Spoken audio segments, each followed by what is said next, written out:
Olá, seja bem-vindo, seja bem-vinda a mais um vídeo aqui no canal. Eu sou Armando Vernalha Júnior, fotógrafo, cinegrafista, professor, youtuber, músico.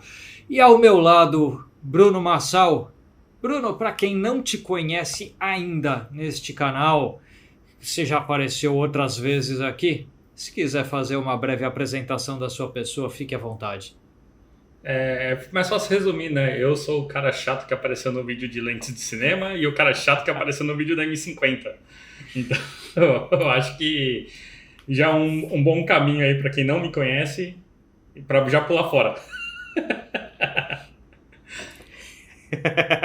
E assim a gente derruba a retenção de um vídeo. E maravilha também, Mal cara, começou. porque não, assim fica só quem realmente tá afim e tá ótimo. O Bruno se apresentou dessa forma que eu naturalmente discordo. A gente já se conhece há uns bons anos.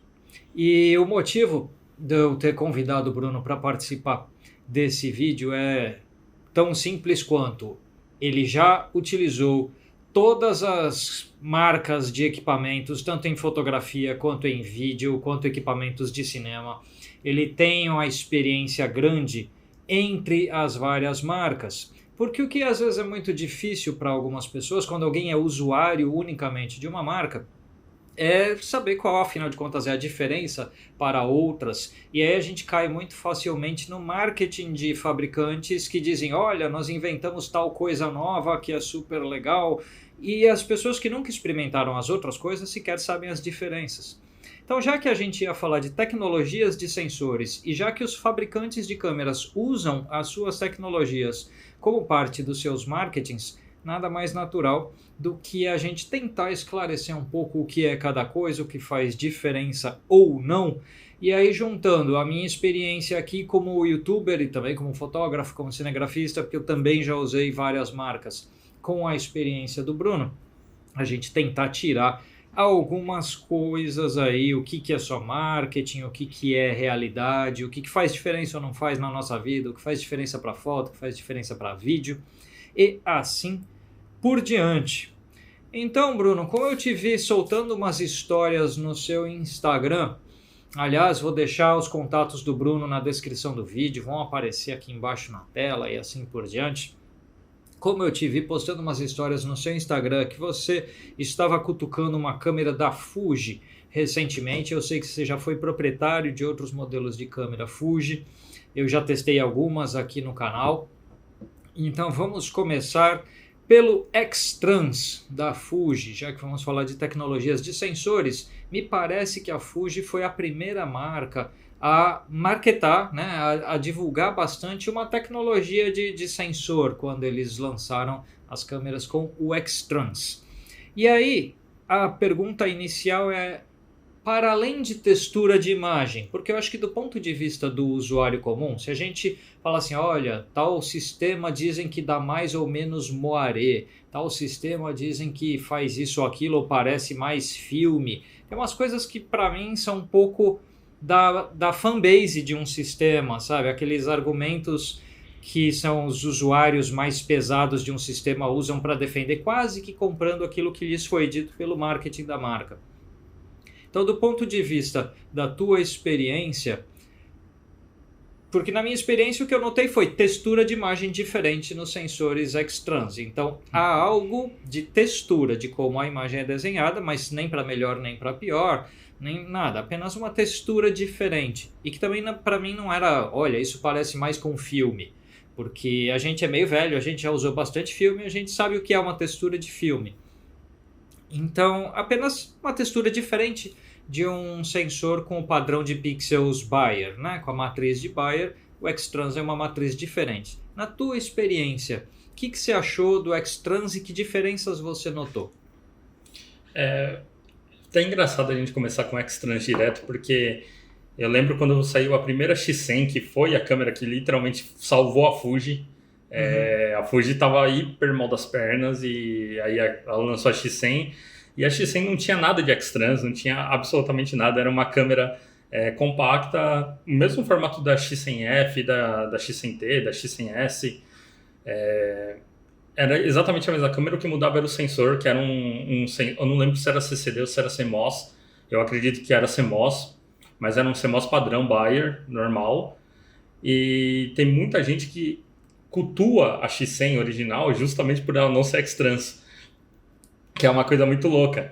E até esses dias, né, vou falar aqui que eu fui lá na Portisari e tinha uma X100, uma X100S e uma X100F à vendas.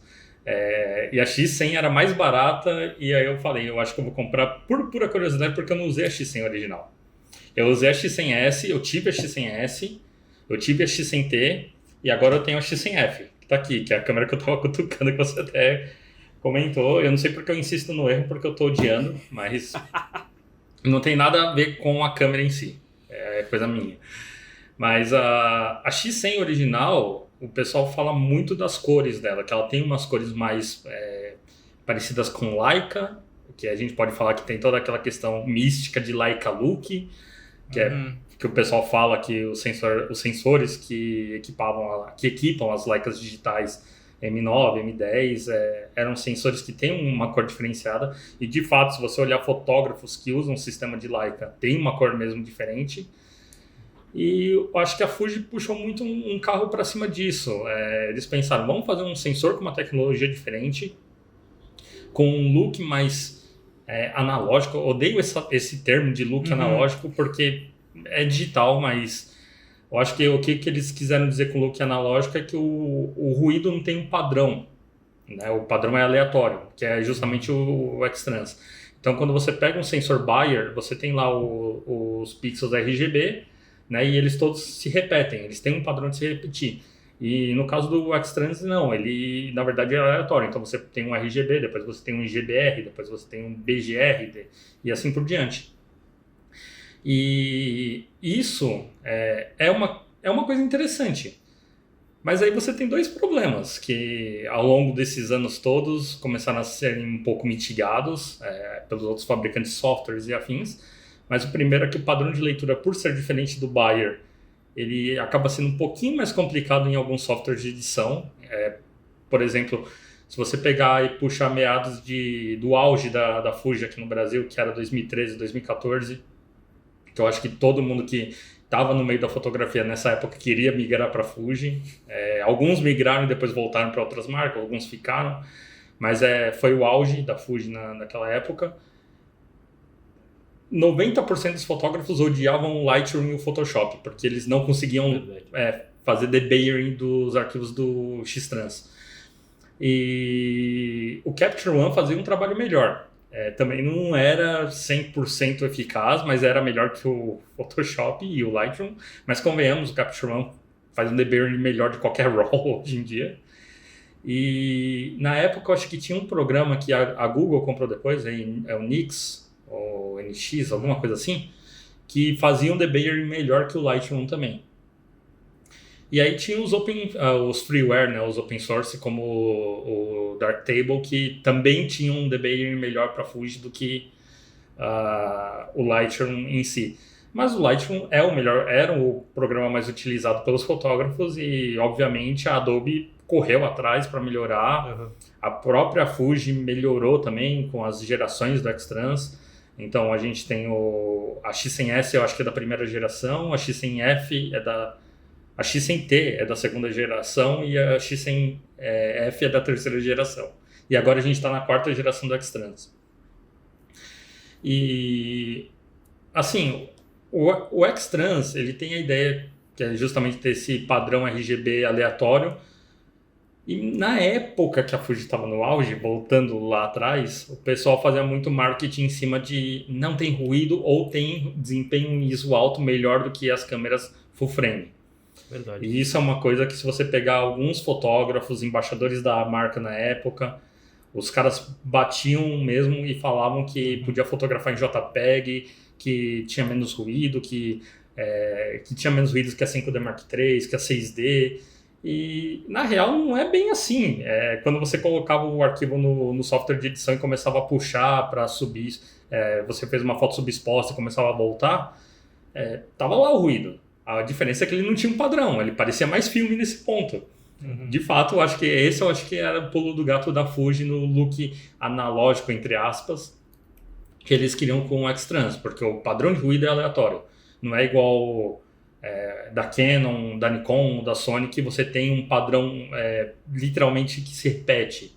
Então, acho que nesse ponto, para quem gosta de ruído, para quem gosta de grão, acho que a Fuji tem um sistema bem resolvido nesse ponto. Inclusive, agora que eu tô com a X100F, eu tô pesquisando um pouco mais, né? Porque eu tô voltando para a Fuji depois de quase 4 anos sem uma câmera da marca. E aí eu descobri que tem um pessoal que faz umas receitas Fujifilm, que daí você pega os presets que tem na câmera e você muda os parâmetros dentro da câmera para você ter um look mais próximo de alguma película, de alguma coisa, como se fosse um preset mesmo de Lightroom, de celular, só que já na câmera. E aí eu tô testando isso agora para ver se de fato vou ficar com a câmera ou se eu vou vender daqui uma semana. Boa, depois você me conta então. Depois você me conta o resultado. Para quem está assistindo e não entendeu direito, existe uma questão importante para a gente esclarecer. Eu vou pôr esse vídeo aqui na playlist para lá do básico, que já tem uns vídeos que são mais longos e que são mais técnicos. Então já vai para lá direto só pelo começo da nossa conversa. Mas os pixels de uma câmera, eles são essencialmente monocromáticos. E o sensor recebe sobre ele uma matriz de filtros coloridos, que são filtros RGB, vermelho, verde e azul. E aí, essa matriz de filtros tem uma organização, ou seja, como estes filtros, microfiltros de cor, que cada um sobre um pixel, cada um deles vai atribuir então um valor de iluminância para aquele pixel que vai ser identificado como tal cor. Há um padrão chamado padrão de Bayer ou matriz de Bayer, que tem uma forma de organização de pixels quadrados, com 2 pixels verdes, um azul e um vermelho. E existe a matriz do X-Trans, ou seja, é só uma matriz sobre o sensor com uma reorganização ou uma organização diferente desses filtros de cor, que é um padrão que tem uma repetição, mas é uma repetição mais longa, então ele dá uma cara um pouco mais aleatória. É como se esse padrão levasse mais tempo, você vai repetindo os pixels e você tem um número de variantes maior envolvida. E aí, essa textura de imagem, que é o que eu falei no começo, é que talvez seja isso que você falou, ou seja, para quem gosta de ruído de imagem ou de grão de filme, você tem uma textura que é mais aparente, ela não é menos aparente, como muita gente falava assim, olha, a Fuji não tem ruído. Na verdade, ela tem uma aparência de ruído talvez até mais prevalente que outras marcas, quando a gente usa o ISO como uma forma de textura.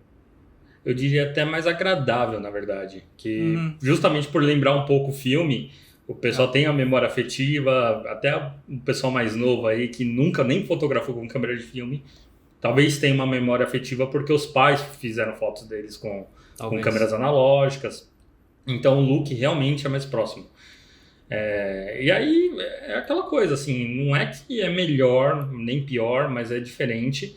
E o marketing, né, justamente por ficar batendo muito nessa questão de não ter ruído, eu acho que errou um pouco nesse ponto, porque na verdade podia ter sido muito melhor explicado essa questão. Verdade.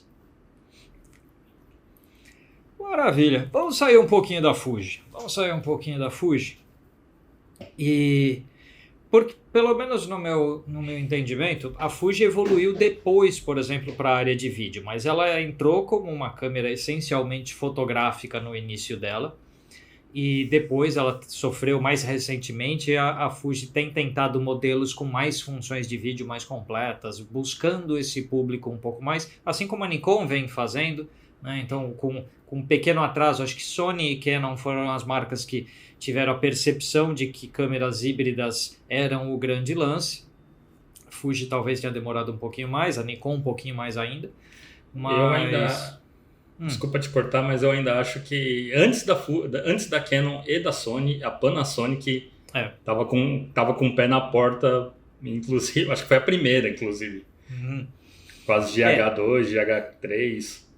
E há o grande mistério de por que esses equipamentos nunca vingaram no mercado brasileiro, né? Que existe uma especificidade do mercado brasileiro de baixíssima presença da Panasonic aqui. Porque ela tem 5, 6% de participação mundial, mas no Brasil é um bicho raro de você encontrar uma Panasonic, né? Eu tive uma, eu adorava a câmera. Eu vou falar que Panasonic e Samsung. Eu acho que você também teve uma Eu Samsung tive uma Samsung. algum momento da sua vida. Eu acho que eu não teve um fotógrafo que não fotografava em 2012 com digital que não teve uma Samsung também. Mas a Samsung NX1 e a Panasonic GH3 são duas câmeras que eu adorava pro vídeo. Aí você ia fazer foto, era horrível. Eles não eram câmeras bem resolvidas. Eu acho que a ideia da Panasonic, especialmente a Panasonic, que estava usando o sensor micro 4 terços, e da própria Samsung, apesar do sensor um pouquinho maior, era trazer uma câmera, uma camcorder mesmo, uma câmera de vídeo, pro híbrido. E não o contrário. Enquanto a Canon foi lá com a 5D Mark II, deu aquele tiro de habilitar um modo de gravação pros fotojornalistas e não para uma galera de cinema, e aí acabou acertando a galera de cinema. Verdade. Que foi justamente o contrário. A Canon, a Sony, eles trouxeram a câmera fotográfica para o vídeo. E a Panasonic e a Samsung eu acho que fizeram o contrário. Aí depois de um tempo a Samsung obviamente já desistiu. E infelizmente, porque eu acho que hoje eles estariam numa situação talvez melhor. Porque a Samsung, por incrível que pareça, tinha mais penetração no mercado brasileiro do que a Panasonic na parte de câmeras. Eu lembro que NX1, NX3000, NX2000, NX300, todas essas câmeras tinham em abundância em tudo quanto era loja. Inclusive, acho que em maior escala até que as Alphas na época. Talvez sim. Que as Sony Alphas. E é uma coisa muito louca, porque vamos falar de uma loja de departamento como a Fnac, a extinta Fnac, a Fast Shop. Você encontrava as câmeras de entrada da Canon, as câmeras de entrada da Nikon, algumas mirrors da Sony, mas mais amadoras, né, que na época chamavam Nex, inclusive. E Samsung. Samsung tinha uns montes. E tinha lente da Samsung disponível, inclusive, quando não tinha lente de Canon disponível, que é uma coisa muito louca também. Eu lembro de chegar e ter todas as lentes NX disponíveis da Fnac da Paulista, por exemplo, e não tinha as lentes EF além da 75-300 e da 50mm 1.8 versão 2 ainda, não era nem STM.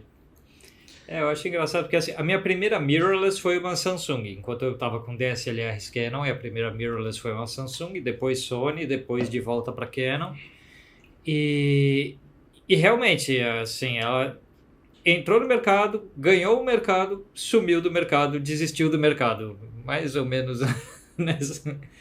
Eu acho que a Samsung, eles pensaram um pouco mundialmente, porque lá fora eles realmente não tinham penetração. A penetração deles era mais nos mercados emergentes, como eles fizeram muito bem com celulares. Sim. E eu acho que isso acabou batendo um pouco neles, porque eles viram que não tinha penetração no Japão, nos Estados Unidos, na Europa no geral.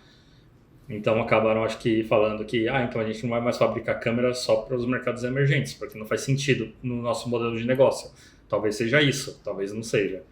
Se tiver alguém da Samsung aí que queira participar, depois manda um joga aí nos comentários. É por aí.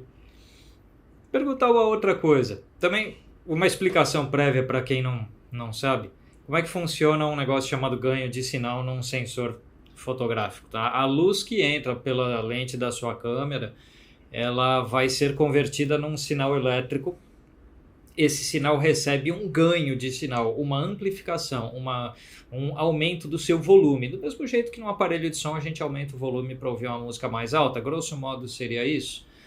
E o ganho de sinal, ele é homogêneo no sensor inteiro, até o momento da tecnologia que a gente vai comentar. E então, quando você aumenta o ISO da sua câmera, você está aumentando um ganho desse sinal. Então, você amplificou de 100 para 200 para 400, você foi dobrando, né, E os fabricantes criaram uma tabela de ganho de sinal, um índice que fosse análogo ao do filme fotográfico para ficar mais fácil para fotógrafos. Mas a verdade é que uma câmera digital, ela sequer tem o ISO como era o filme. Essa escala só está sendo aplicada na fotografia para facilidade das pessoas mesmo. o que tem é ganho de sinal. E esse ganho de sinal é aplicado em decibéis em câmeras de vídeo. Para quem já pegou uma camcorder na mão, sabe disso que eu estou falando. E de repente a gente começou a ver sensores com uma tecnologia, recentemente, por exemplo, em algumas câmeras aí de cinema da Canon, a gente tem o Dual Gain.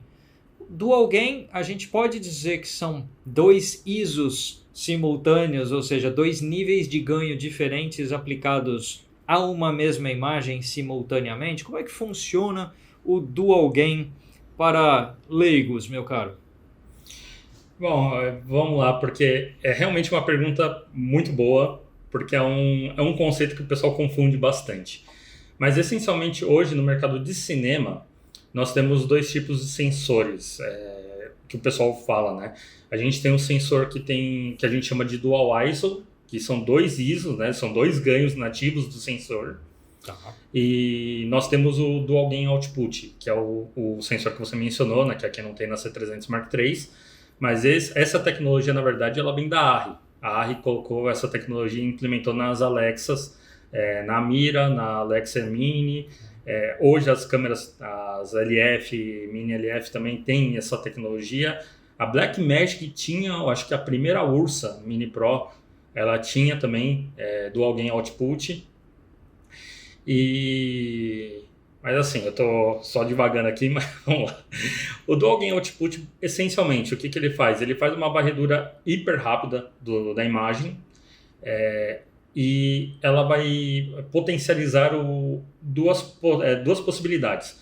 Se você estiver numa área de sombra, o que o processador vai fazer? Ele vai processar a imagem para criar o mínimo de ruído possível com a imagem. Então, ela vai priorizar a redução de ruído, né, o mínimo de ruído possível, e vai abrir mão de saturação, porque é sombra. A sombra já é saturada por si. Uhum. E as altas luzes, ela vai ler com outro ganho, priorizando a saturação. Então, ela vai tentar saturar ao máximo para manter a cor, porque ali tem luz. E isso é uma leitura feita muito rápido. Para quem não sabe como que um sensor CMOS convencional funciona, ele é feito por linhas. Então, você tem as linhas, elas normalmente leem de cima para baixo e horizontalmente. Então você vai lá, vai linha por linha, e você vai ter essa leitura aí. Por isso que a gente também tem questões como o rolling shutter, que é o efeito gelatina que o pessoal fala. E agora você tem que imaginar essa leitura acontecendo hiper rápida para aplicar 2 ganhos distintos nas áreas de baixa luz e de alta luz, que são 2 prioridades diferentes. Então tem muita gente que fala, é tipo um HDR, e na verdade não é, porque a imagem está sendo processada ali em tempo real, com 2 diferentes tipos de ganho. Um HDR, no modo padronizado que o pessoal fala, né, inclusive as câmeras da Red tinham um modo chamado HDR-X, que era um sistema de HDR, ela gravava a mesma cena 2 vezes. Ou 3 vezes. E aí ela juntava as cenas, mantendo as altas de uma, as baixas de outra e a exposição zero, igual uma câmera fotográfica. Igual a fotografia, né? Exatamente. Mas eram 3 leituras distintas, então não funcionava, por exemplo, com uma pessoa. A menos que a pessoa fosse literalmente um robô que conseguisse fazer exatamente os mesmos movimentos. No caso do DGO, né, do Dual Gain Output, não. Você tem um take e já está fazendo essa leitura. Tanto que no caso da C300 Mark III, você tem um DGO apenas até 4K 60 quadros. Se você vai para 4K 120 que ela consegue gravar, você não tem mais DGO. Ela aplica uma sensibilidade padrão. Inclusive, isso é uma coisa que na primeira vez que eu usei a C300 Mark III, que foi durante os Sertões do ano passado, eu estranhei um pouco quando eu colocava ela em ISO em 120 quadros para gravar, porque ela tinha uma imagem diferente dela abaixo de 60 quadros, justamente porque abaixo de 60 quadros você tem um DGO e acima disso não. Então é uma coisa muito louca, assim, que você vê que é atrelado à velocidade de leitura do sensor de fato. E esse tipo de coisa, por exemplo, a gente estava falando de câmeras de cinema. Esse tipo de tecnologia já adentrou a fotografia ou ainda não? Porque na fotografia a gente tem umas simulações de ampliação de alcance dinâmico nos menus de várias câmeras, de várias marcas. No caso da Canon, né, tem aquele D, D+, D+2 e tal. A Fuji tem algumas coisas similares. E eu confesso para você que eu não testei ainda para saber se quando esses modos na câmera fotográfica estão habilitados, se a saída do RAW é diferente do que ela seria sem isso habilitado no mesmo ISO, por exemplo. Porque quando a gente está falando do que você disse em câmera de cinema, a gente está falando a câmera está regulada numa certa sensibilidade, mas ela está aplicando uma espécie de curva no processamento dela enquanto a informação entra.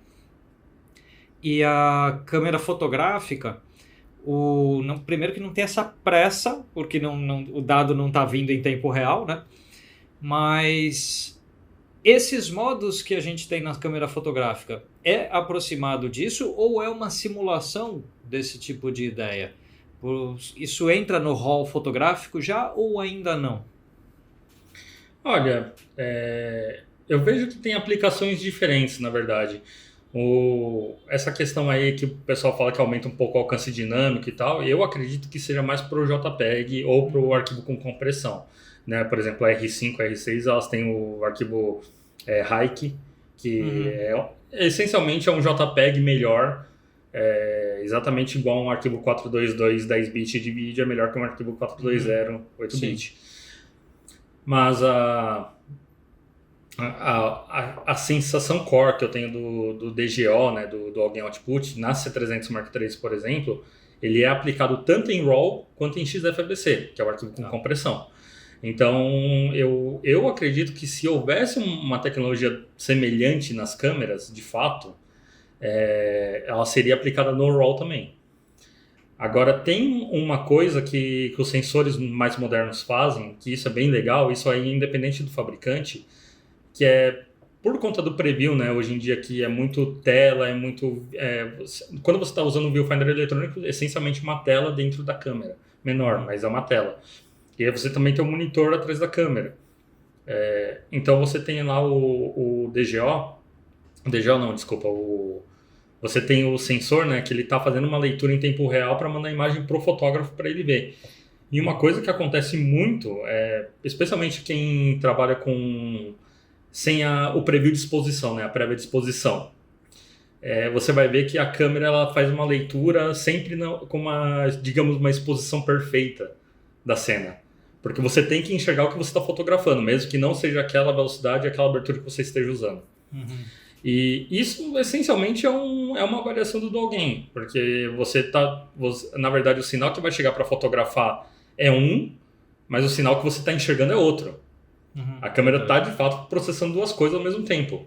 E se você pega uma câmera, por exemplo, a R3, que foi lançada agora essa semana, e a R3 faz isso no shutter eletrônico.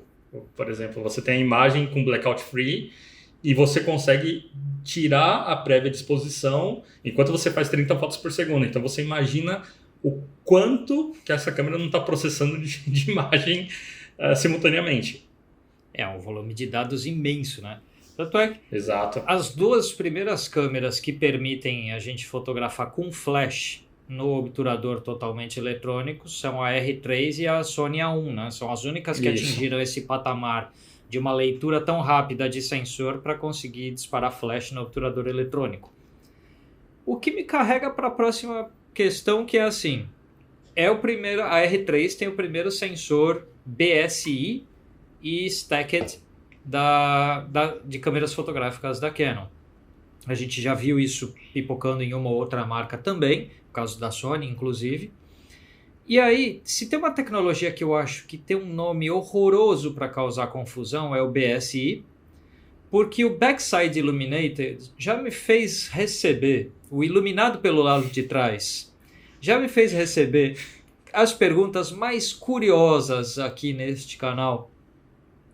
Desde se tem uma luz dentro da câmera fazendo um contraluz no sensor para reduzir ruído, iluminando de alguma forma. Tudo. E é lógico, as pessoas perguntam porque não é todo mundo que tem um entendimento, às vezes, de uma documentação técnica de câmera. Isso é bem normal. Eu acho que Tem documentações de câmera que você quase que precisa ser engenheiro para entender o que está escrito ali. E aí eu queria colocar se possível, se você conseguir simplificar essas duas tecnologias, o stacked, ou seja, um sensor empilhado, né? Os nomes são horrorosos para um entendimento leigo. E, de forma geral, eu entendo que o BSI está trazendo benefícios relacionados à sensibilidade e nível de ruído de imagem, e eu entendo que o Stacked está trazendo melhorias no sistema de leitura, justamente velocidade na leitura progressiva de um sensor CMOS, e essa leitura está sendo mais rápida a ponto de se conseguir disparar flash junto.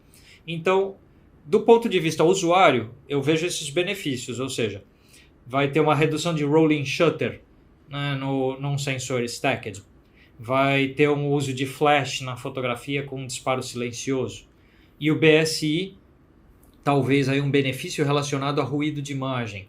Mas eu confesso para você que eu já usei câmeras com sensor BSI e não achei esse benefício de ruído de imagem em termos práticos comparado com outras câmeras que não eram. E aí eu queria que você falasse um pouco dessas duas tecnologias, tua experiência com elas, o que você achou de diferente ou não, porque o BSI para mim está entrando mais naquela coisa que eu quase estou chamando de marketing, porque eu não consegui achar ainda grandes diferenças, enquanto o Stacked parece que a gente realmente acha diferença de rolling shutter, diferença de uso de flash, ou seja, do ponto de vista de usuário, Stacked é uma tecnologia que parece que faz diferença, e o BSI eu não encontrei. Aí eu queria que você falasse um pouco dessas duas, já que a R3 vem com essas duas coisas dentro dela, se você pudesse comentar algo a respeito. Eu acho que a gente pode voltar um pouquinho, né? Quando eu falei sobre o sensor CMOS que tem essa leitura, né? Que a gente chama de rolling shutter. Essencialmente existem dois tipos de CMOS. Você tem um sensor que tem a tecnologia tradicional, que é rolling shutter, e você tem um sensor que é global shutter, que ele faz uma leitura única da imagem, que é mais comum para vídeo. Ele não é tão comumente utilizado para fotografia. O que existe na fotografia são câmeras com leaf shutter, que na verdade é um sistema de obturador diferente do sistema tradicional que a gente tem nas câmeras mirrors da SLR. E aí não tem nada a ver com o sensor em si, é um sistema de disparo diferente. E voltando ao sensor, né, o Global Shutter ele faz uma leitura única por frame, né? Então, por exemplo, se você está gravando 24 frames por segundo, o sensor ele literalmente vai ler inteiro o sensor, o quadro inteiro, 24 vezes em um segundo. Tá. Então, você não tem distorções, você não tem um efeito gelatina, você não tem nada disso. Mas isso também exige um processamento hiper rápido. E isso torna a câmera mais cara. Então você pega câmeras que tem sensor. Vou dar um exemplo da Canon, que é a C700 Global Shutter. A C700 Global Shutter é uma câmera que custa $33 mil. A C700 regular é uma câmera que custa $29 mil. E aí a gente está falando de 8 milhões de reais uma, 9 milhões de reais a outra. E a gente está falando aí de uma câmera que essencialmente tem o mesmo tamanho de sensor. Ambas são Super 35. E aí que entra a coisa mais louca. Se você for procurar C700 Full Frame, que é a Rolling Shutter, ela é o preço da C700 Global Shutter. Tá. Ou seja, você aumenta o tamanho do sensor de Super 35 para Full Frame e você consegue ter o mesmo preço, essencialmente, de custo. E a tecnologia Stacked, né, de empilhamento de sensor, o que faz? Você consegue ter essas velocidades de leitura no sensor Rolling Shutter mais rápidas ainda. Então, existe um limite que você consegue fazer com o processamento, né? Então, a câmera ela vai ler rápido a imagem. Vamos pegar aqui, por exemplo, a R5. A R5 tem um pouco de rolling shutter. Você vê esse efeito de rolling shutter quando você está gravando, especialmente 4K 120, porque a câmera está processando muito ali. Se você for para 8K também, se for uma cena com muito movimento, você vai ter um efeito de gelatina bem pronunciado. A Sony Alpha 1 também é a mesma coisa. Por quê? A Sony Alpha 1, a R5, elas têm uma resolução muito alta e exigem um processamento mais alto. E aí tem a parte curiosa, porque a Sony A1 já é com sensor empilhado também. Só que ela, ao mesmo tempo, é uma câmera que o processamento ainda não está lá, então por isso que tem um pouco de rolling shutter. Não é uma coisa ruim, é uma consequência inerente do design desse tipo de sensor. Sim. E já foi bem pior. Se você pegou uma 5D Mark II, por exemplo, alguma vez na vida e gravou um vídeo de futebol, você sabe o que eu estou falando. Muito do que se fala disso, né, porque o shutter eletrônico, na verdade, ele faz um readout de vídeo da câmera. Ele não está processando os dados fotograficamente. Não é quando você clica e ele extrai os dados daquela imagem que você clicou. A câmera sempre está rodando um vídeo, quando você clica ele extrai o frame com as informações. Pode ser em RAW, pode ser com flash, como é os casos dos sensores empilhados e afins, mas na verdade isso vem do vídeo. Então você imagina que a sua câmera está gravando o vídeo o tempo todo e você só está extraindo os frames, ao invés de extrair na pós, você está extraindo na hora. E isso é uma coisa que acaba pegando um pouco, porque quando a gente fala, né, do sensor rolling shutter, esse é o limite, né? Você tem um processador que é mais rápido, que você consegue mitigar um pouco dessa questão do rolling shutter, fazer a câmera ter menos efeito gelatina, né? Você ter menos essa distorção no rolling shutter, mas tudo é um limite. Você pode me corrigir melhor se eu estiver errado, mas eu acredito que você usou a primeira Sony Alpha 9, que não era sensor retroiluminado e também não tinha sensor empilhado, e ela tinha um defeito muito grande de bending nas imagens quando você usava o shutter eletrônico, que é uma questão do shutter eletrônico, do rolling shutter. E o shutter, né, o sensor empilhado, né, você acaba mitigando um pouco isso, você acaba melhorando essa questão, porque, botando em um termo simples, não é exatamente isso, mas seria como se você colocasse dois sensores fazendo a mesma leitura simultaneamente. Então, enquanto um está lendo a linha de cima, o outro está lendo a linha de baixo. Então, se você tem 10 linhas e dividir por duas pessoas, você teria 5 linhas para cada sensor. Então, é mais ou menos isso. A versão deste século para o vídeo entrelaçado do século anterior. Tá? Essencialmente. Sem um artefato horrível do vídeo entrelaçado. Exato. E é essencialmente isso que um sensor empilhado faz. Então, é extremamente benéfico, porque você consegue reduzir custo de fabricação. Não significa que os fabricantes vão cobrar mais barato nas câmeras. Isso é um ponto importantíssimo, porque tem outras questões envolvidas. Mas você consegue reduzir e não cobrar, por exemplo, $4.000 a mais numa câmera. Que seria a diferença de um sensor global shutter com um sensor rolling shutter. Então, é um jeito de você contornar essa questão, né? Você ter essa diminuição aí no custo, ou mantendo o custo da câmera, ao mesmo tempo que você melhora a qualidade dela em frame rates mais altos, em resoluções mais altas, ou até mesmo possibilita frames rates mais altos, como é o caso da R6, que grava 6K 60 quadros. A outra câmera da Canon que grava 6K 60 quadros é a C500 Mark II, que é 3 vezes maior. Então, dá para você já ter uma ideia aí do que um sensor empilhado consegue fazer. Sobre o sensor retroiluminado, aí que entra uma coisa que até eu sou um pouco confuso em relação a isso, porque é uma coisa confusa. Mas há quem diga que o sensor retroiluminado, na verdade, nada mais é do que um sensor que tem um nível de ganho já mais alto. Ele começa mais alto. E por isso, por exemplo, você tem um índice de exposição que é diferente. Para quem não sabe, a gente vai voltar para outro conceito, que é o que a gente chama de valor de exposição, né? O índice de exposição, que essencialmente indica o seguinte: de acordo com o ISO que você coloca na sua câmera, né? O ISO ou ganho, você perde baixa luz ou alta luz. Então, conforme você vai subindo o ISO, né, de 100 a 800, você tem as altas luzes comprimindo, você perdendo elas mais rápido, enquanto a sombra você pode também perder mais rápido conforme você aumenta ou diminui. Isso varia de câmera para câmera. Isso é uma coisa muito louca, porque normalmente quem dita isso é o sensor. E um dos benefícios do sensor retroiluminado, até onde me colocaram, que eu entendi, é justamente que você tem uma curva um pouco mais suave dessa perda. Então, por exemplo, se você está fotografando ISO 400 e por algum motivo você tem que ir para ISO 1600, o que é bem comum para a galera de casamento, você não vai ter a alta luz ou a sombra comprimindo bruscamente. Você vai ter uma curva mais linear, mais suave. Então, esse eu acho que é o grande benefício do sensor retroiluminado. Fora que, por conta do sensor retroiluminado, você tem algumas vantagens, como você consegue, em tese, aumentar a sensibilidade do autofoco da câmera. Porque você está trabalhando com o sensor e o sensor está enxergando coisas que você não está. Porque justamente ele tem uma sensibilidade mais alta do que, inclusive, você está vendo na câmera. Então eu acho que esse é um outro benefício que o sensor retroiluminado vai entregar. O pessoal de evento social, no geral, eles se beneficiam muito mais com a questão do sensor retroiluminado do que o pessoal, por exemplo, de cinema, o pessoal que fotografa moda, porque moda normalmente você vai trabalhar com ISO fixo, você dificilmente vai ficar modificando, a menos que seja um editorial externo.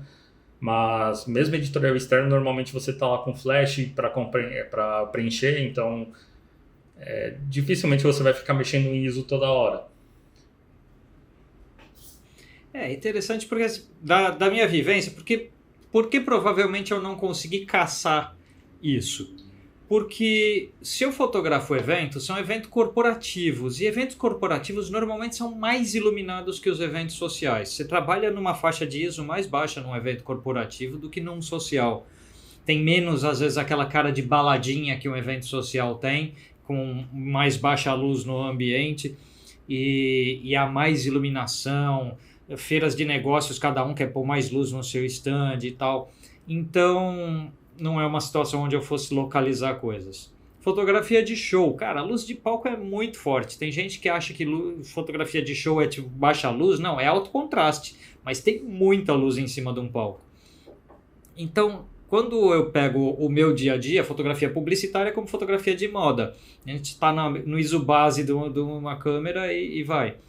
Então, realmente, como eu não atuo em evento social, e, por exemplo, eu acho que talvez a galera que nos acompanha, que faz astrofotografia, esse benefício de focalização de baixa luz, provavelmente quem trabalha com astrofotografia vai poder, nos comentários aí, nos opinar. E aí, se você trabalha com uma câmera sensor BSI, você conseguiu focar melhor numa estrela no céu, ou depois que a luz se foi, você conseguiu trabalhar mais confortavelmente ou não? Coloca aí nos comentários, porque a gente também quer saber, porque eu não sou exatamente um astrofotógrafo. Eu de vez em quando faço alguma quando eu estou viajando, né?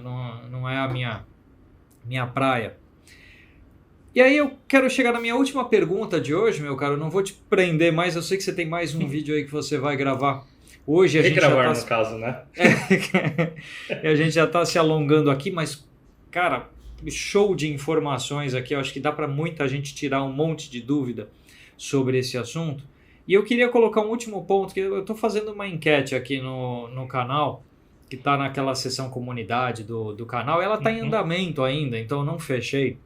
E era uma enquete sobre percepção de tecnologias por parte do público. Tipo, na sua opinião, qual marca aparentemente é mais pujante aí na tecnologia? Qual marca parece que se desenvolve mais?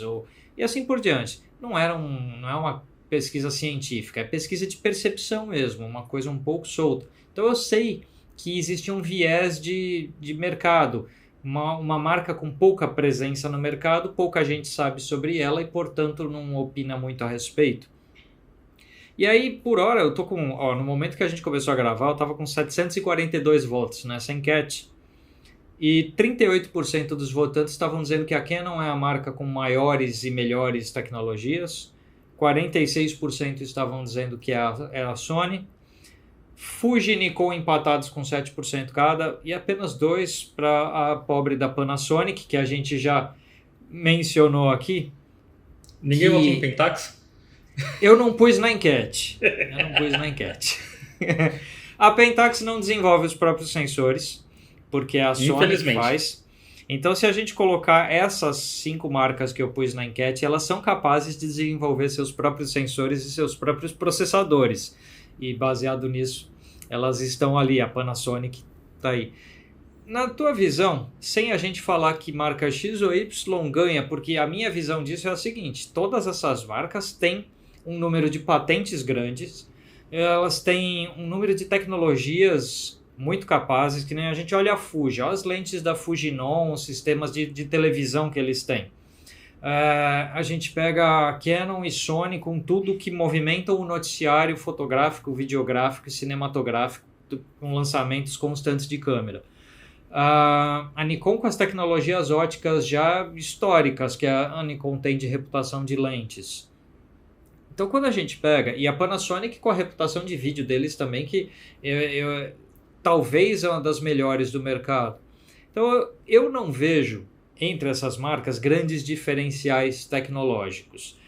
Uma tem uma tecnologia ali, outra tem uma aqui, mas eu acho que são marcas de um patamar muito alto, porque se a gente pensar que no Brasil não existe nenhuma empresa capaz de fazer um CMOS de captura de imagem, no Brasil não tem nenhuma empresa capaz de fazer o processador de imagens que essas câmeras têm. Então, o nosso país não é capaz de ter essas tecnologias nesse momento em que a gente grava. Então, tem 5 marcas, todas elas vêm do mesmo país, que é o Japão, e todas elas capazes de um desenvolvimento tecnológico absurdo. Então, no meu entender, são 5 marcas de altíssimo nível. Você, do teu lado aí, você percebe que exista isso como uma marca com qualquer espécie de superioridade? Ou isso acaba sendo só uma impressão de público voltado pelos sites, pelo noticiário, pelas revistas?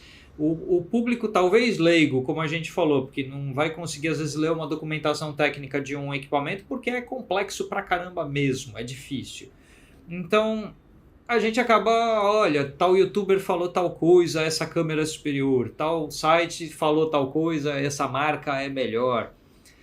Você percebe a existência de uma superioridade tecnológica de algum fabricante que se possa citar, ou isso é muito mais a percepção do consumidor do que qualquer outra coisa? Eu acho que na verdade, é um misto digamos que é um misto de emoções. Porque assim, a gente vamos parar e falar da Sony especificamente. Por que o pessoal tem a percepção que a Sony coloca mais tecnologia? É uma empresa que talvez esteja mais avançada. Porque ela divulga mais essas tecnologias. Verdade. Se você parar para... Se você assinar o canal da Sony dos Estados Unidos, a Sony do Japão, direto tem vídeo deles publicando sobre patentes que eles estão registrando. Inclusive, eu acho que não tem uma semana que eles publicaram uma tecnologia nova de captura de imagem em movimento. E aí tem um vídeo lá que fala que você tem um benefício em relação aos sensores novos. Então, os sensores que estão na câmera, na verdade, já estão pensando em tecnologias lá para frente. E eles são muito bons em divulgar esse tipo de tecnologia. Se você falar com qualquer moleque aí que gosta de videogame, vai falar assim, o que tem de tecnologia no PlayStation 5 e o que tem no Xbox Series X? E com certeza ele vai saber muito mais tecnologia que tem no PlayStation 5 e não no Xbox. Mas não é porque o Xbox não tem tecnologia, é porque a Sony divulga muito melhor de uma maneira muito mais clara para o público. Tá. Então acaba que você tem uma percepção que a Sony está mais avançada nesse sentido. E aí também tem a filosofia da própria empresa. Querendo ou não, a Canon ela é muito mais conservadora nesse sentido. Agora, por exemplo, a Canon tem tecnologia para fazer sensor empilhado, retroiluminado, tem há anos, mas está colocando pela primeira vez agora na câmera. O Eye Control Focus, que é uma coisa que todo mundo tá, nossa, não sei o que, isso já existe desde a década de 90. A gente lembra de câmeras que tinham este recurso em filme ainda, né? Exatamente.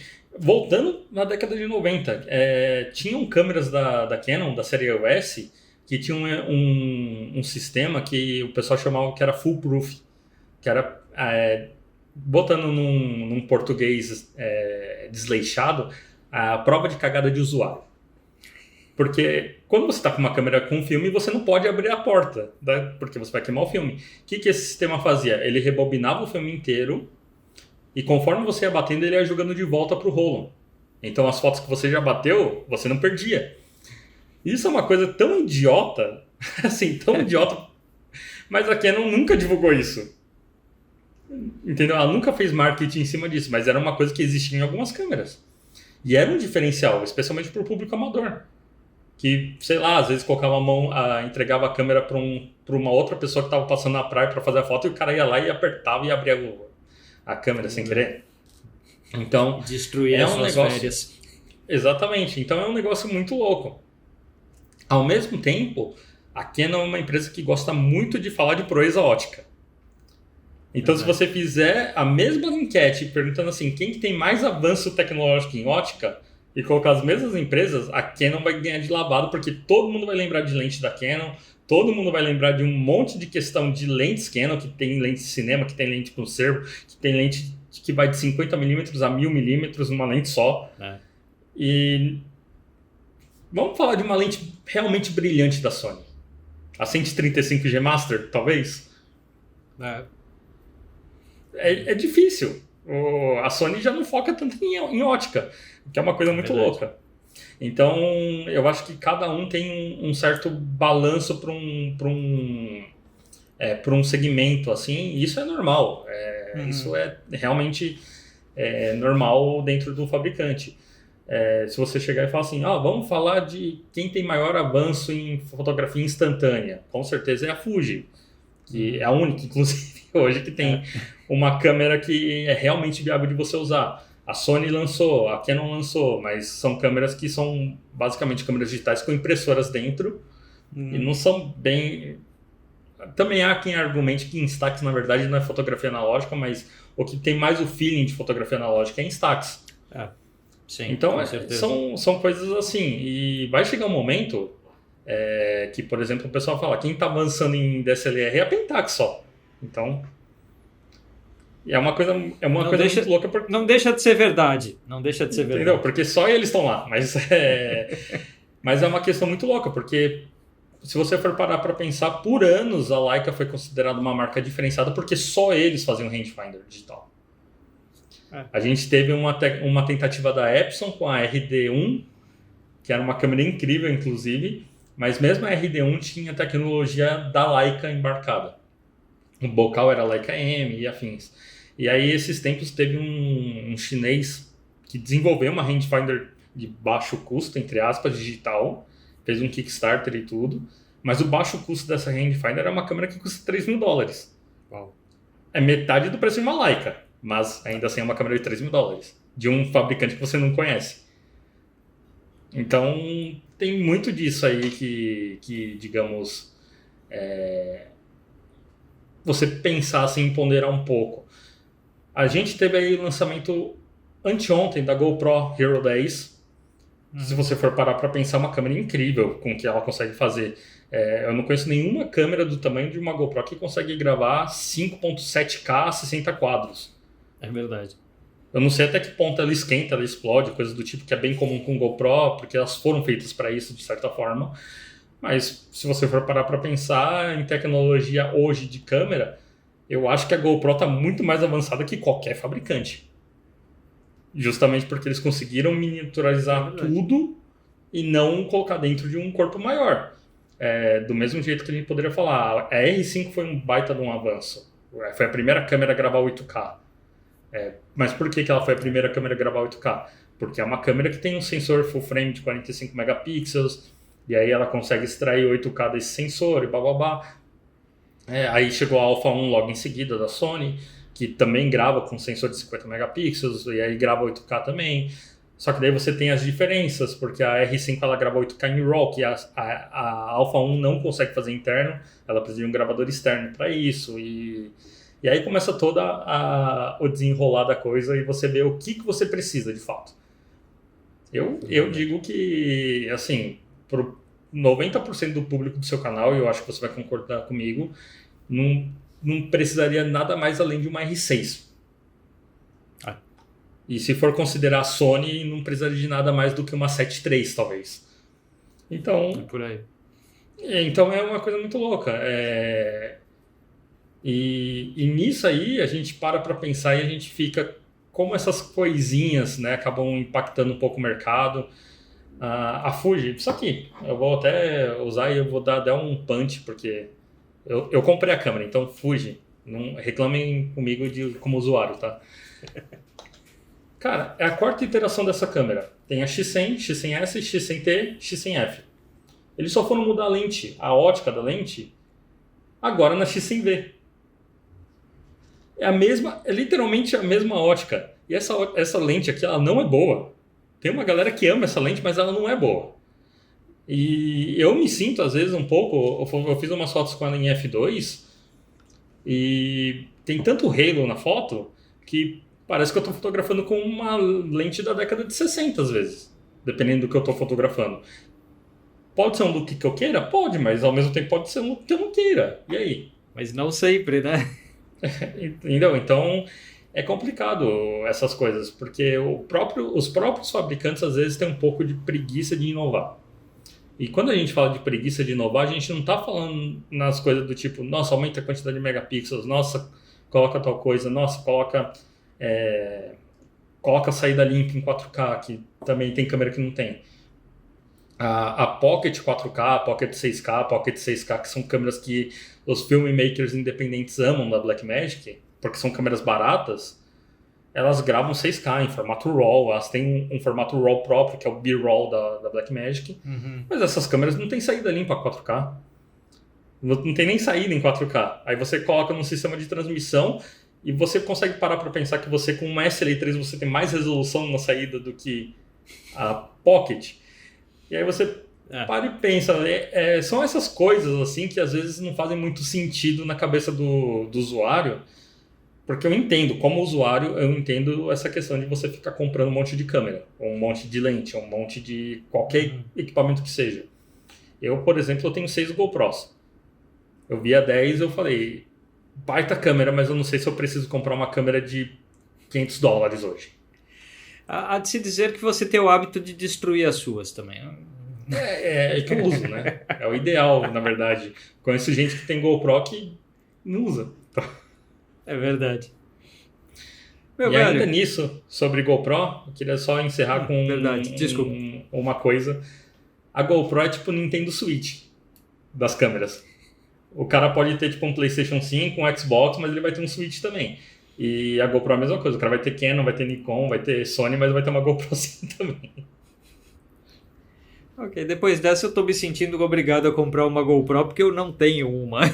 Tinha uma na Portstar, usada. Preço bom, inclusive. Vou ver com eles. Meu velho, obrigadíssimo pela quantidade imensa de informações que você trouxe para essa conversa. Tem alguma coisa que você queira dizer para quem está nos assistindo e que ficou neste vídeo de ponta a ponta, está chegando até o final? Tem alguma coisa que você queira dizer, umas palavras finais para as pessoas? Fica à vontade que essa é a hora. Bom, queria agradecer para quem ficou até o final, agradecer aí pela presença, por assistir todo esse, digamos, derrame de informações aí.